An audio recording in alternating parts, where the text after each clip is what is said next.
Joe Crisara, and I'm here talking to service contracting customer service expert Steve Coscia. And we're going to talk today, Steve, about a subject which I call magnetic customer service, setting expectations for world-class service. Steve, how did you ever get into the customer service business? Is that something you've been in this for a while?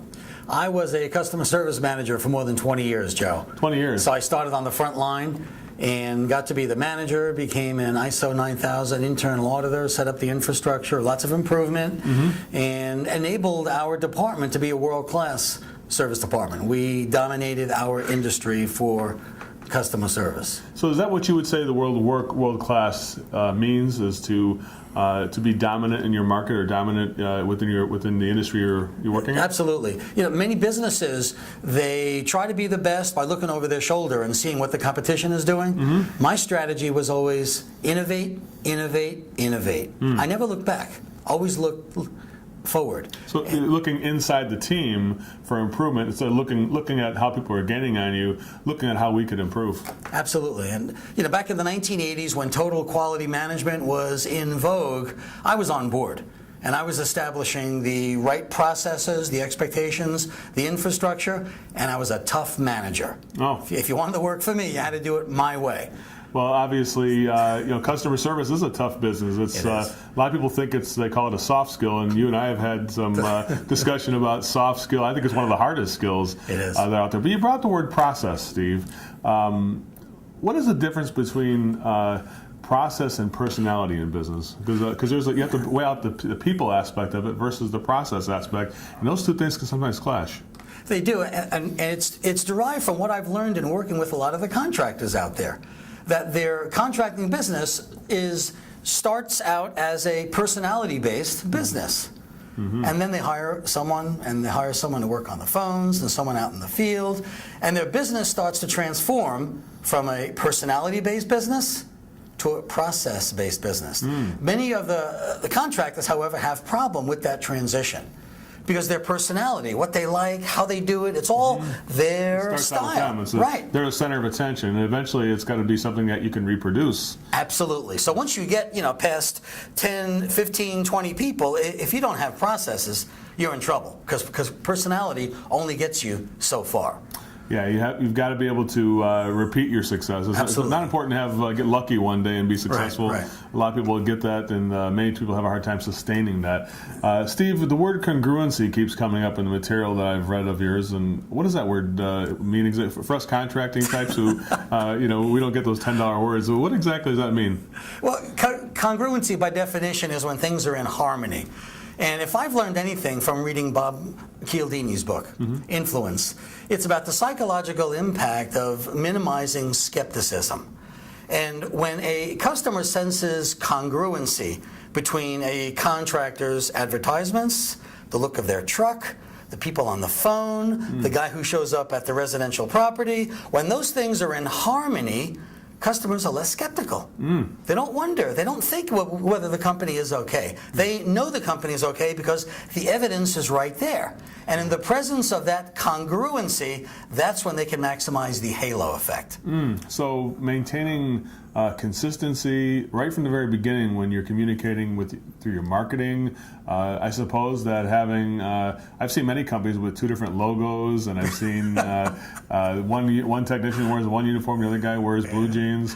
All that stuff, when it's not present, when you get incongruency, where it's kind of like another day at the OK Corral, where you're not everything's very inconsistent. What message does that send to buyers in terms of trust? Well, as you said, if one guy is wearing the uniform and the other person isn't, or if two trucks look different yet they come from the same company, customers start to second guess. They become skeptical. In the presence of a skeptical mind, the answer is almost always going to be no.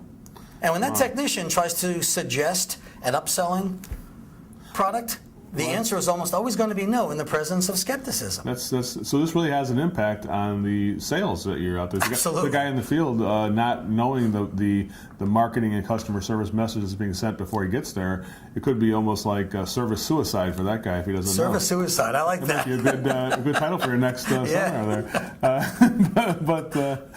Anyway, you work with a lot of contracting companies.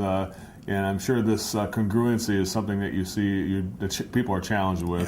Yeah. What have you learned from service contractors as you work with them side by side, improving their customer service departments, bringing this congruency to the team? What have you learned? I've learned that most contractors have technical skills in abundance. Mm-hmm. They're so good at what they do. They're passionate about their work. They want to serve their customers.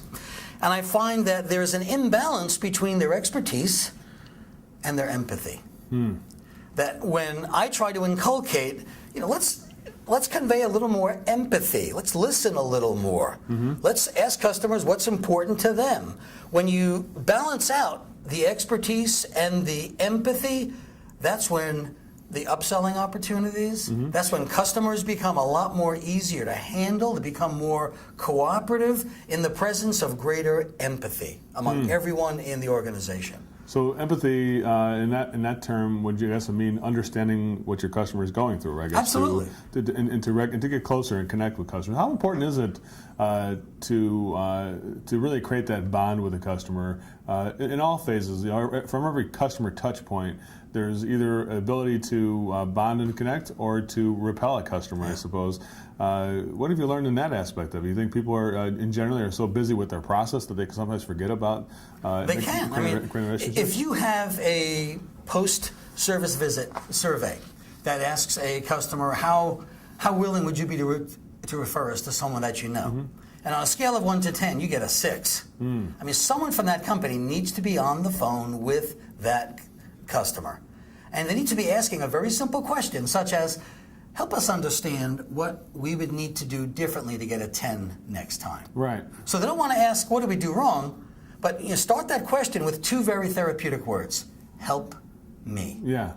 That therapeutic question invites the customer into a very constructive interaction, and they'll tell you what you need to do differently. Well, it sounds like you're really turning your customer into a partner. Absolutely. In that aspect of it. Yeah. That's really great. Well, Steve, it sounds like with all these things we're talking about, following the process, also being attentive to the empathy needed to serve a customer, it can probably create a lot of stress. And I myself have visited a lot of contracting companies, and I will tell you that I am amazed at the amount of stress that people put themselves under in this business, in the customer service area. How did you become a stress expert in the customer service field? I became an expert in stress in late 1980s. The company I was working for released a product with 2 inherent design flaws. I subsequently had to administer a factory recall. If you've ever worked with a company administering a factory recall, you know there are litigious calls. So some customers get lawyers, the state attorney generals, the Better Business Bureau. I was a service manager. So every day people were calling, bypassing the front line because they were saying, I want to talk to the manager. And I was getting burned out. And not wanting to burn out and lose my job, I started to do my own research.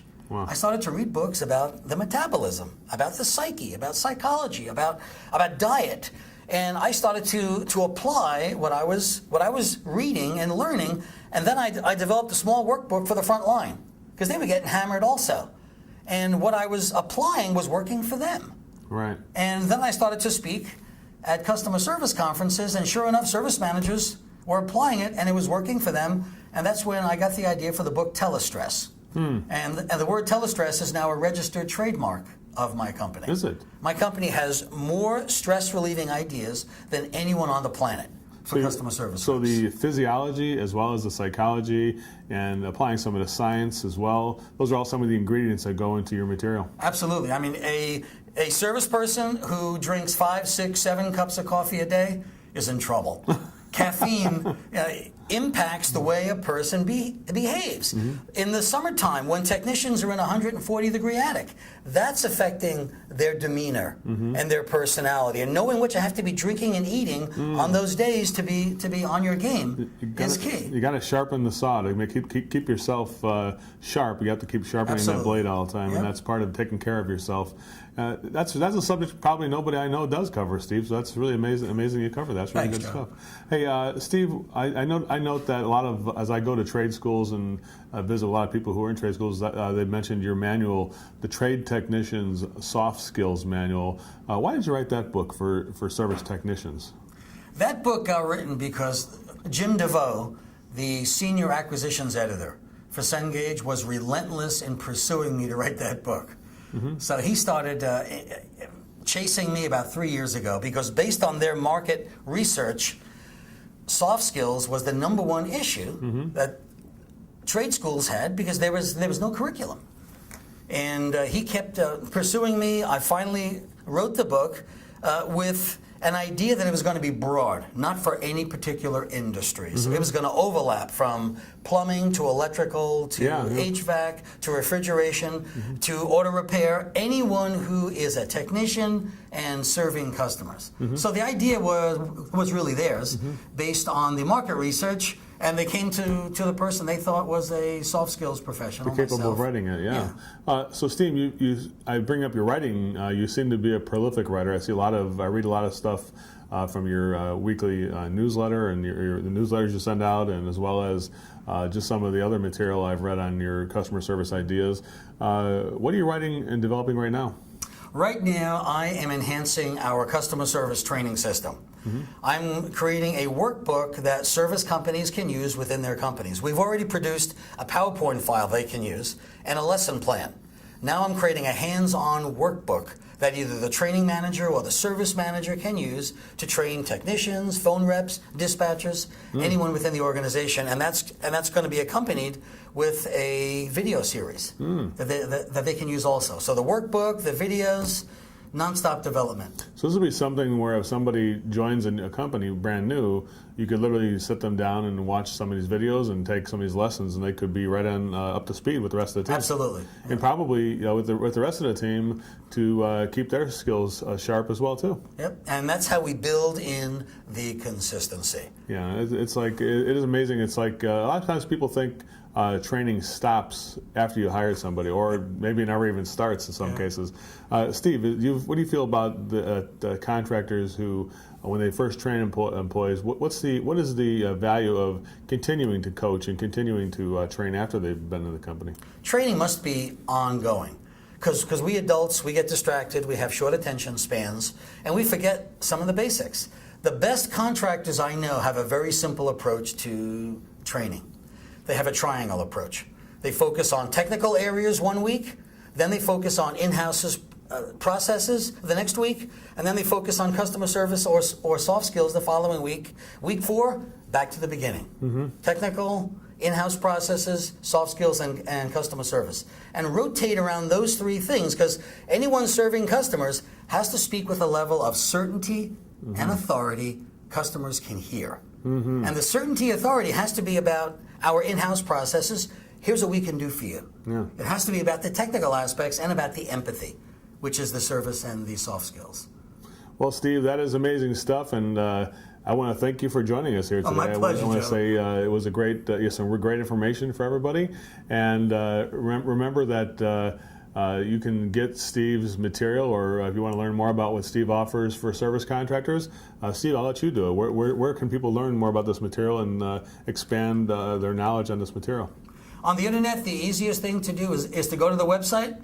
The website is my last name. It's on my shirt, Coscia.com. And that's COSCIA for those of you who can't read that shirt. It might be too far away. But thanks everybody for joining us, and we'll see you on the internet. Thanks, Joe.